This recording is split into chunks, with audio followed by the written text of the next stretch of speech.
ஆமானுடைய திட்டம் என்ன? மொர்தெக்காயை தூக்கில் போடணுன்னு. அதே திட்டத்தை யார்கிட்ட கேட்குறா? ராஜா ஆமான்ட்ட கேட்குறார்.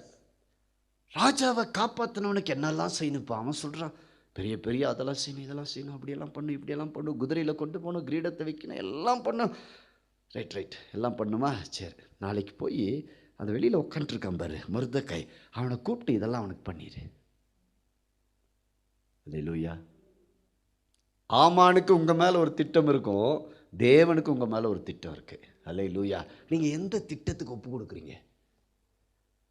அல்லேலூயா. மொர்தெக்காய் ஒரு நாள் ஆமான் தன்னை கொல்ல போகிறான்னு சொல்லி போய் இயேசுகிட்ட சொல்லவே கிடையாது. ராஜாட்ட போய் ஒரு நாளாவது கம்ப்ளைண்ட் பண்ணானா?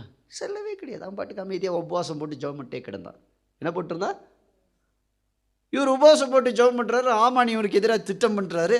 ராஜா அவனுடைய தரிசனத்தில் கர்த்தர் பேசுகிறார்.